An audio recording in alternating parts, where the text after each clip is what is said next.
இயற்கை எழில் கொஞ்சும் அழகும் பசுமை நிறைந்த விவசாயத்தின் வளமும் கொண்ட தமிழ்நாட்டின் அழகிய மாவட்டங்களில் ஒன்றான தேனி மாவட்டம் குறித்து இன்றைய தேர்தல் களம் சிறப்பு தொகுப்பில் காணலாம்.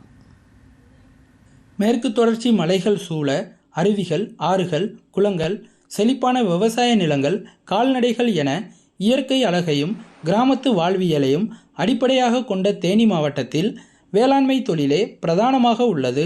நெல், வாழை, தென்னை, சிறுதானியம், தோட்டக்கலை பயிர்களின் சாகுபடி அதிக அளவிலும், திராட்சை, கரும்பு, வெற்றிலை ஆகியவை குறிப்பிட்ட பகுதிகளிலும் விளைகிறது.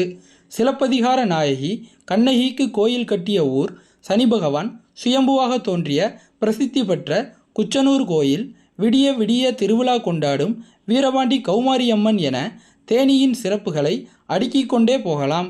இங்குள்ள வாக்காளர்கள் எம்ஜிஆர், ஜெயலலிதா, ஓ. பன்னீர்செல்வம் என 3 முதலமைச்சர்களை ஜெயிக்க வைத்த வரலாற்றுக்கு சான்றாக உள்ளனர். இங்கு ஆண்டிப்பட்டி, பெரியகுளம், போடிநாயக்கனூர் மற்றும் கம்பம் என 4 சட்டசபை தொகுதிகளையும் சேர்த்து மொத்தம் 10 லட்சத்திற்கும் மேற்பட்டோர் வாக்களிக்க தகுதி பெற்றுள்ளனர்.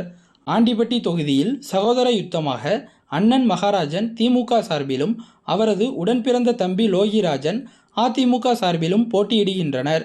கடந்த தேர்தலில் தம்பியை வீழ்த்தி வெற்றி வாகை சூடிய மகாராஜன் மீண்டும் வெல்வாரா அல்லது இந்த முறை தனது அண்ணனை வீழ்த்தி லோகிராஜன் மகுடம் சூடுவாரா என்ற எதிர்பார்ப்பு எகிறியுள்ளது.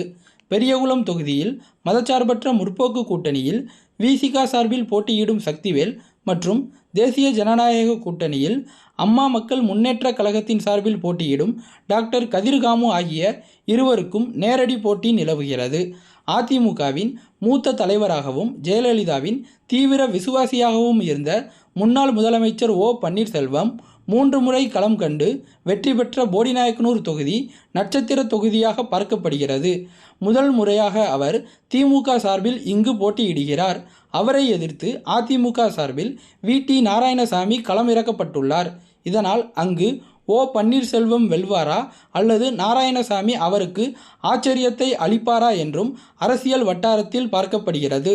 கம்பம் தொகுதியில் திமுக சார்பில் 3 முறையும், மதிமுக சார்பில் 1 முறையும் என 4 முறை எம்எல்ஏவாக இருந்த ராமகிருஷ்ணன் திமுக சார்பிலும், அவரை எதிர்த்து போட்டியிட்டு 2016ஆம் ஆண்டு நடந்த சட்டப்பேரவை தேர்தலில் வென்ற ஜக்கையன் அதிமுக சார்பிலும் போட்டியிடுகின்றனர்.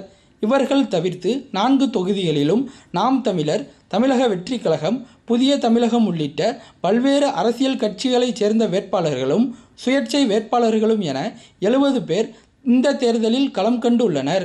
யார் வெல்வார், யார் தோற்பார், யார் வெற்றியை யார் தடுப்பார் என பல கேள்விகளுக்கு விடை தெரிய மே 4ஆம் தேதி வரை காத்திருப்போம். டிடி தமிழ் செய்திகளுக்காக தேனியிலிருந்து ராஜ்குமார்.